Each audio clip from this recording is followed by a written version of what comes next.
नमस्कार सभी को। मेरे चैनल में आप सभी का हार्दिक स्वागत है।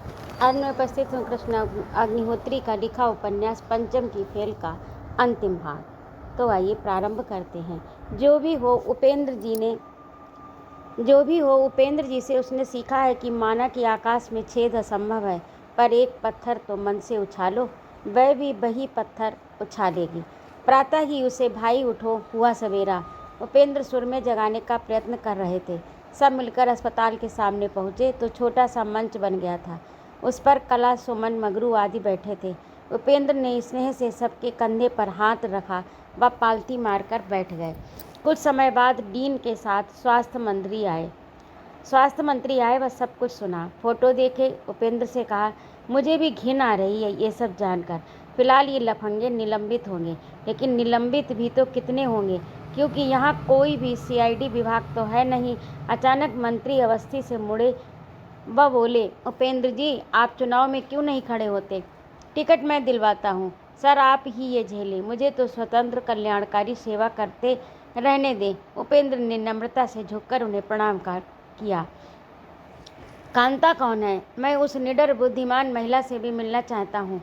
मैं हूँ कांता सर। कांता ने सभ्यता व विनम्रता से झुक कर कहा, तुम्हारी आभा मैं विजय शुक्ला के साथ कुछ समय पूर्व देख चुका हूँ। अच्छा है बहन, तुम सब दबाव में काम नहीं करते, हम पर तो प्रेशर बहुत होता है। हाँ सर, पिताजी हमेशा कहते थे बेटी, जिंदगी मरुभूमि सी तपती हो सकती है, मगर इसमें स्वप्न, जोश व सुंदरता ना हो तो कर्मठता जागृत नहीं होती। देश हित का सुझाव मुझे बचपन से ही समझाया गया। खुश रहो, कभी मेरी ज़रूरत पड़े तो मैं निश्चित तुम्हारी मदद करना चाहूँगा। हड़ताल टूटी। नर्स नीला कांता के गले लग फूट फूट कर रोई, दीदी बचा लिया, वरना अगला आक्रमण मुझ बेबस पर ही हो जाता। नहीं नहीं, धांधली तो बहुत है, पर कहीं कण कण में सूरमा भी है। अब तुम निडर हो, अपना काम ईमानदारी से करती रहो। भूखा प्यासा जनता मंच जब उपेंद्र के घर पहुंचा तो पूड़ियों व मेथी की सब्जी की खुशबू आ रही थी। भीतर कमरे से रुक्को, सुमित्रा, नमिता की हल्की हंसी पलाश के पत्तों सी खड़खड़ा भी रही थी। उपेंद्र व कांता के साथ सबके लिए पत्तल बिछ गई। सब्जी, पूड़ी, दही व मेवा के लड्डू परोस नमिता ने कहा, पंडित गोपाल शुरुआत करें। जी, आज तो पंडित को घर पर रोटी से युद्ध न करना पड़ेगा, और भला हो आपका। मणि परोस कर तो ब्राह्मण को प्रसन्न कर दिया। गोपाल ने सबसे पहले 4 लड्डू खा लिए। अरे पंडित जी, धीरे धीरे, लड्डुओं के पैर नहीं हैं, ये अब भाग कर नहीं जा सकते। कांता हंस रही थी। उपेंद्र उसकी हंसी की कांति ताक रहे थे। हवा में थिरकती पंक्तियों का स्पंदन, धारा सा ठंडा स्पर्श उन्हें कांता के रूप में एक वरदान स्वरूप मिल गया था। उन्हें सचमुच आश्चर्य था कि कांता कब कैसे आ गई उनके हृदय में और उनकी आत्मा की गहराई को मोर पंखी से हाथों से छूने लगी। रोज उपेंद्र का मन होता कि अबोले की चुपचाप कांता को, जो उन्होंने हृदय का फूल दे दिया, वह उसे समझे, उसकी परख पर वे खरे निकलें। वे इस तरह कांता को ताक रहे थे जैसे कोई मौन हो, हाथ जोड़ प्रार्थना में खड़ा हो। कांता उस प्रार्थना की गुनगुनाहट को सुन रही थी। प्रेम उम्र, जाति, धर्म से परे होता है। कांता उस ऊंचाई तक जा पहुंची थी। वह नजर बचा अंदर आ नम्रता से उसकी बातें सुनते हुए पहुंची। कांता जी, वर्षा व टीटू बहुत सुलझे हुए प्राणी हैं। टीटू की शराब तो नहीं छूटी, पर वो वर्षा के प्रति ईमानदार है। रूठे हुए खन्ना साहब को भी उम्र ढलने पर यह एहसास हो रहा है कि सुख शांति की जगह जीवन में हड़बड़ियाँ, विसंगतियाँ झेलते झेलते परिवार ही यह विश्राम गृह है, जहाँ लेटते ही एक सुकून मिलता है। अब यदि मैं डरते डरते उनके कंधे पर हाथ रखती हूँ तो वे झल्लाकर नहीं डांटते, क्या है क्या है, अब स्नेह से कहते हैं कि 1 कप ग्रीन टी दोगी। समय व काल सब गड़बड़ करेगा, हम नहीं समझ पाते। इसलिए जीवन को सद्व्यवहार, कल्याण भरी भावनाओं से जीना उचित है। परिवार में देख रेख, नाते रिश्तों की चिंता, मदद, धर्म का लालच न कर अपनत्व बिखेरना जरूरी है। मैं अपने कर्म को जानती थी, इसीलिए खन्ना साहब से बहस व झगड़े न कर तुम्हारी दिशा पकड़ी। इसी तरह टीटू ने वर्षा के गुणों को सम्मान दे उसकी कमी पर ताने नहीं कसे, ना ही आलोचना की। चर्चा प्रसन्न हो और अधिक हम सबके प्रति समर्पित रही। हाँ कांता, ये लोग न्यूयॉर्क से लौटे हैं। वहाँ वर्षा का ऑपरेशन कर उसे लिंग हेतु ठीक किया गया है। ठीक, टीटू कह रहा था, मम्मी गरीबी के कारण इन महंगे ऑपरेशनों को करवाना व समझना सबके बस में नहीं। ये तो सच है कि वर्षा माँ नहीं बन सकेगी, पर पत्नी तो बन जाएगी। एक बार दोबारा विदेश जाना होगा। हम सब खुश हैं कि टीटू के निर्णयों ने उसे समझाइश के माध्यम से फलीभूत कर दिया। दोनों लाल सुर्ख हो रहे हैं। लग गए लगभग 50 लाख तो लग गए। वैसे भी उसे रुपए भविष्य में देकर जाने से अच्छा रहेगा कि वो वर्तमान को सुख से जिए। देवरानी है ही गर्भवती, तो ले देकर धन भी हमारे ही परिवार में रहेगा। बहुत बधाई नमिता जी, ये समर्पण व समझ की बात मेरे मायके में नहीं है, इसलिए परिवार बिखर गया। प्रातः नाश्ता कर कांता, उपेंद्र, कला, सुमन, जतीन व मंगरू पंडित जी फेल के चक्कर लगाने निकले। पानी की कमी थी, भगवती लड़ रही थी, उमा शांत बैठी बीड़ी बना रही थी। मनोज खाली समय में टैक्सी चलाने चला गया। रफ़ीक के कबाब अच्छे से बिक रहे थे। दीनू शाम को बच्चों को पढ़ाता ही था। शेफाली चमकदार कपड़ों में कमर मटकाती अब कम गालियां बक काम कर रही थी। भोला फोटो के अतिरिक्त सुबह सब्जी ठेले से सब्जी कम रेट पर बेचता फिर रहा था। गरीबी फटे हाल स्थितियाँ अब कहीं जा रही थीं तो कहीं बिखर रही थी। पूनम की रात में कभी कभी सिसकने की आवाज़ फैलती तो लोग सुनते थे। नेहा अब स्मार्ट नहीं रही, चेहरे पर मक्खियाँ भिनभिनाती। स्तनपान में कोई नियमितता न थी। बकरी के बच्चे सा उसका बच्चा स्तन चूसता रहता। सखाराम कभी खुद रोटी सेंकता तो कभी भूखा काम पर चला जाता। उसके पिता बच्चे को अधिक से अधिक रखते। मीना, देवा, कालू समय पर जेल से निकले, अभी तो तड़प ही रहे थे। सच है, ये कैसा जीवन जो फेल से जुड़ा है, न ऊंचाई न लंबाई, पर ये बढ़ता ही जाता है। कोई उमंग नहीं, न तलाश, न ही अरमा, तब भी बढ़ रहा है फेल, बढ़ रहा है फेल। बात सही है गोपाल जी, जंगली फूल बिना पानी के फलते हैं, वह जंगली तुलसी फैलती है। ये भी जा रहे हैं न जाने कितनी फेलों में, असफल, अस्वस्थ, अमंगल शरीरों व अतृप्त आत्माओं के साथ। तब भी तो प्रयत्न करेंगे ही। जंगली तुलसी को बेढंगे ढंग से बढ़ना रोक कर अच्छी नस्ल की तुलसी को यत्र तत्र रोपें। काट छाँट कर मिट्टी से कुछ तो फेल संभलेगी। पास होने की दिशा तक पहुँचने हेतु जद्दोजहद भी करेंगे। उपेंद्र व सब प्रणाम नमस्ते पैर छुलाते हुए के स्पर्श ले जब वापस आए तो उपेंद्र ने आह खींची। कांता, तुम ठीक कहती रहीं। यहाँ ना तो पानी नियोजन, न भ्रष्टाचार का नियोजन, न जनसंख्या का नियोजन। जो जैसा है वैसा ही रहेगा, बढ़ेगा पर घटेगा तो नहीं। हम थकेंगे, कम करेंगे, ये थकेंगे नहीं, बढ़ेंगे। हाँ, लेकिन हमारी योजना व हिम्मत को बढ़ाने हेतु ही जनता मंच तैयार हुआ है। हमारे साथ इतने लोग तो हैं ना। कांता ने कहकर उपेंद्र की ओर देखा तो उनकी नज़रें उसे स्वयं को चूमती सी दिखाई दी। कांता लजाकर चिल्लाई, माँ, कल शाम आर्य समाज से भवानी शंकर को बुला लो। नमिता को फ़ोन करके मेरे व उपेंद्र के लिए खादी के सारे वस्त्र मंगवा लें। मैंने अपने लिए उपेंद्र को चुन लिया। और वो उपेंद्र के नज़दीक जाकर बोली, खुश हो? हाँ खुश। हाँ खुश। वैसे मैं भी तुमसे उम्र में बड़ा हूँ, ये बात मैं खुद ही कहता हूँ। रहने दो, प्यार में उम्र जाति कुछ नहीं। लड़की कहे या लड़का, शादी तो उन्हीं को करनी है। शाम को सादे आम के पत्तों से बने मंडप में हवन कुंड के सामने पंडित जी ने कांता का कोमल हाथ उपेंद्र के हाथों में रखा तो उसे अपने स्पंदन में लगा जैसे हाथ नहीं, उसे जीवन का वरदान मिल गया। जले तो दोनों, चाहे प्रेम की वार्ता में दोनों के चेहरे थरथराए थे। दोनों ही समझ गए थे कि उनके खाली मनों को मन का जुड़ाव मिल चुका था। वे साथ थे, साथ ही रहेंगे। हर क्षेत्र में उनके साथ कदम एक साथ उठेंगे। शहनाई बज रही थी। भोला कैमरा व सोलंकी बैंड बाजे में बाजा ले आ पहुंचा। नमिता, सुमित्रा, कांता, मीता, सुमन आदि हाथों में फूल फेंकती जोर से बोल रही थी, शुभ मंगलम। कांता ने देखा कि आदि फेल उन्हें आशीर्वाद देने आ पहुंची। उसने भी एक फटे हाल बूढ़े भोला के पिता के पैर छू कहा, मैं आप सबके साथ रहूंगी। मैंने आज अपने पिता समान व्यक्ति के पैर छूकर आशीर्वाद भी प्राप्त कर लिया। भोला के पिता की खुशी से आंखें भरी थी। हाथ कांता कांता के सिर पर था। आकाश में नक्षत्र छिटके हुए थे। अचानक 2 नक्षत्र पास आ गहरा प्रकाश छोड़ने लगी। सभी ने अचानक एहसास किया, चहुं ओर ठंडी पुरवाई बह रही थी और अब आकाश पर इंद्रधनुष अपने रंग बिरंगे रंग बिखेर रहा था। 1 सप्ताह बीता था कि उपेंद्र व कांता ने जनता मंच की मीटिंग बुला ली। 1 हफ्ते की समस्त खुशियों के पश्चात मैं जनता मंच का कर्तव्य नहीं भूला। मैंने व कांता ने विचारा है कि फेल के लिए छोटी छोटी टीम वर्क की बुनियाद डालें, जैसे जीवन जीने के लिए स्वस्थ रहना अनिवार्य है। क्योंकि लीला नर्स बहन भी जनता मंच में शामिल हो गई।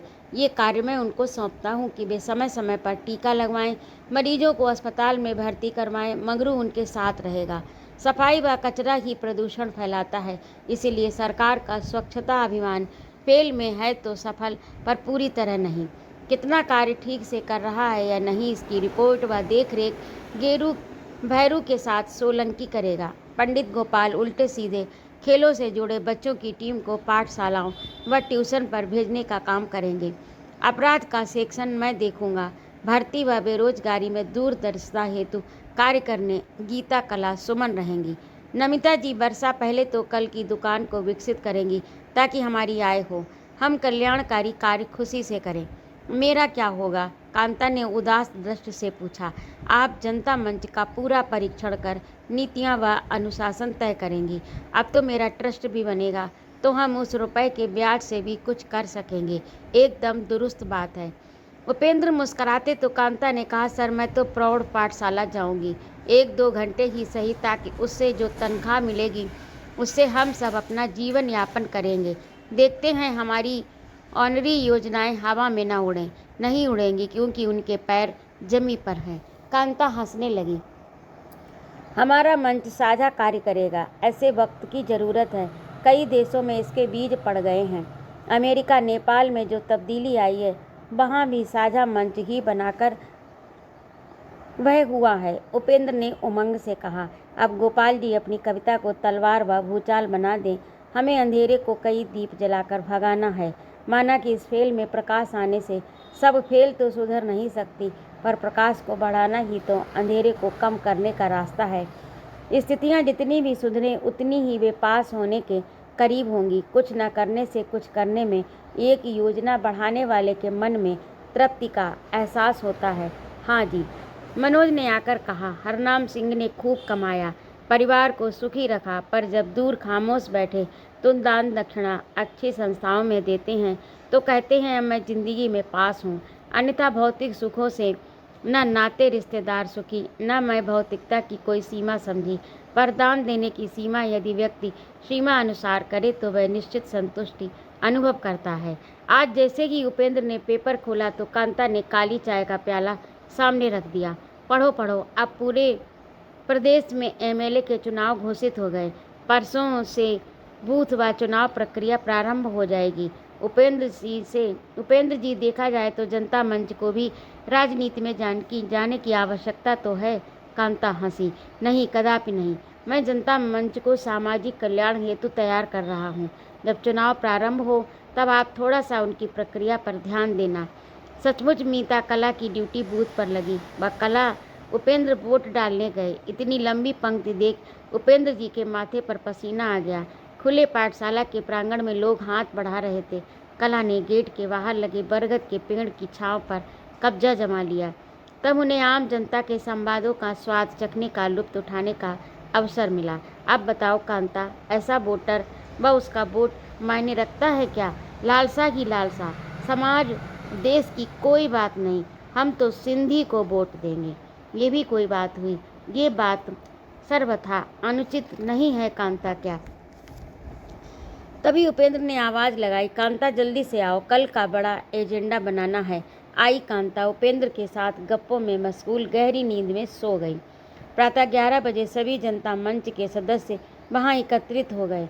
शिव ने सबको शरबत व पोहा परोस दिया। उपेंद्र जी ने खखार कर कहा, कल मैं अपनी किसी मित्र से मिलने अस्पताल गया था तो लौटते समय पूजा गृह के छोटे बरामदे में 6 आदिवासी स्त्रियां मोटा धान व मिर्च मसाले की सब्जी खाकर संतुष्टि से बैठी थी। उन्हें यह नहीं पता था कि किस बीमारी से ग्रस्त हैं और क्यों, कैसे परहेज करना चाहिए, क्या खाने से कैसी बीमारी बढ़ेगी या घटेगी। जो खर्चा है वे उठा भी पाएंगी या नहीं उठा पाएंगी। थोड़ा दया उभरी, पर मेरी दया उससे तो उन 8-9 प्राणियों का जीवन सुधर नहीं सकता। ऐसे ही कितने प्राणी यहाँ असहाय हैं, जो जीने की अदम्य लालसा के पश्चात गरीबी व अज्ञानता की दुहरी चक्की में पिसते हुए दम तोड़ देते हैं। इसीलिए एक उपाय है मेरे दिमाग में कौंधा। क्या? कांता ने पूछा। हम इनके पढ़ने हेतु प्रौढ़ साहित्य के जैसी पत्रिका निकालें, लेकिन ये विश्वस्त होते हुए भी प्रिंट होने पर महंगी होगी, इसलिए दूसरा उपाय ढूंढना पड़ेगा। तो वह क्या होगा? पंडित जी ने पूछा। एक हाथ में स्पष्ट लिखी सामग्री को एकत्रित कर पत्रिका बनाई जाए। जनता पत्र जिसकी हैंडराइटिंग अच्छी है, वह जिसे हिंदी का अच्छा ज्ञान है, वह ही लिखे इसको। हम बाद में फ़ोटोकॉपी करवा देंगे, हस्ताक्षर कर दीनू मास्टर के घर रखवा देंगे, जहाँ जो चाहे पढ़कर हस्ताक्षर करे। इससे सूचना फैलेगी व कुछ सुधरने व समझने के रास्ते बढ़ेंगे। है तो कठिन, पर इन जड़ता भरे लोगों को समझाना व प्रयत्न करना तो बुरा नहीं। कुछ लेख मैं भी लिखूंगी, कांता ने कहा। कुछ मैं व कला, सुमन बोली। कुछ मैं, पंडित गोपाल मास्टर रमेश बोले। तभी रमेश ने सुझाव दिया, आखिर मैंने कंप्यूटर कोर्स क्यों किया? हाथ से क्यों, टाइप से ही काम होगा। बस अब जनता मंच की बढ़त हो गई तो उसकी कार्यकारी कल्याणकारी योजनाएं भी भला क्यों नहीं फैलेंगी। उपेंद्र ने खुश हो कहा, तो 1 हफ्ते बाद यही निर्णय लें, हम मिलते हैं। जहाँ सुमति तहाँ संपत्ति नाना। हम कुछ सीमा पर सफलता से पहुँचेंगे व पुनः आगे बढ़ जाएंगे। शुभ हो संकल्प हमारा। शुभ रात्रि। और नई आशाओं एवं नए उल्लास, उमंग, जोश व संकल्प के साथ नई सुबह में पुनः मिलने उठ गए।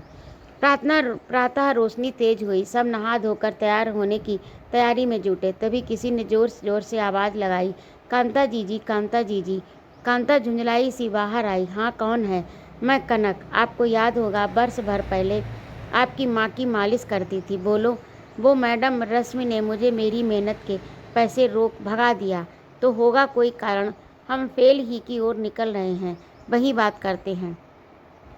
कनक एक स्थूलकाय महिला है।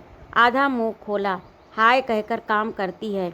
जैसा कि वह स्वयं बताती है, दिन भर खाना बनाने का काम, रात 10 बजे घर की ओर रवानगी। कांता से कहती है, आज मुझसे मालिश करवाए, नस नस खोल दूंगी। रहने दे, मुझे नस नहीं तुड़वानी। कांता हंसी। उसे माँ ने बताया कि अपने भारी भरकम शरीर से पूरे डबल बेड पर उछलती कूदती है, पर मालिश नहीं कर, बस शरीर में तेल पोत देती है। हथेली पसार कहती है, निकालो 100 रुपये। ऐसे ही यदा कदा रोटी सेंक देती है। जब तक रोटी कम बनानी पड़ी तो काम जारी। जैसे ही 2-3 रोटी बढ़ी, काम छोड़ दिया। बिना कुछ कहे मुंह छिपा कर भाग गई। अब कनक लौटी थी। अब्दुल्ला लंगड़ाता हुआ आया। भैया जी, हम मुस्लिम हैं तो क्या, हम तो भारत माता को ही मानते हैं। अब पाकिस्तान क्रिकेट में हारा तो हमारा क्या दोष। ना हम कुछ बोले ना कहें, तब भी 4-5 लड़के हॉकी लेकर आए और ताबड़तोड़ मेरे कमर को तोड़े और बोले, जा ना पाकिस्तान, यहाँ क्यों पड़ा है। सुना कि टीवी पर मैच देखते देखते जब पाकिस्तान हारा तो किसी के मुंह से निकला, भाई ये क्यों खेलते हैं जब खेलना नहीं आता। ये तो वही बात हुई कि हाथी से बिल्ली लड़े, बस मारा मारी शुरू। चलते हैं तुम्हारे साथ, उपेंद्र ने आश्वासन दिया। कांता बोली, ये देखो चले हैं सुधार हेतु, पुनः बीमारियों की शिकायत प्रारंभ कैसे, क्या करेंगे। देखो कांता, जंगली बेल तो बिना पानी के फैलती है, फैलने दो। हम काटते रहेंगे तो वो फैलेगी, हम काटेंगे तब लंबे समय में ये फैलें, इनकी बुराइयां थमेंगी। हम प्रयास करना तो नहीं छोड़ सकते ना जी। और वे 50 कदम 100 होकर फेल की ओर योजनाबद्ध बढ़ चले व बढ़ते ही रहेंगे। तो ये था कृष्णा अग्निहोत्री का लिखा उपन्यास। आज आपका पूरा हो गया, ये अंतिम भाग था। ये उपन्यास आपको कैसा लगा कमेंट करके अवश्य बताइएगा, ताकि मैं ये कृष्णा अग्निहोत्री के पास आपका कमेंट पहुंचा सकूं। सुनने के लिए बहुत बहुत धन्यवाद। यदि आपको मेरा कहानी सुनाना अच्छा लगता हो तो कृपया मेरे चैनल को सब्सक्राइब अवश्य करें, लाइक और कमेंट करें तथा अपने मित्रों में शेयर भी करें। सुनने के लिए बहुत बहुत धन्यवाद। जय माँ भारती।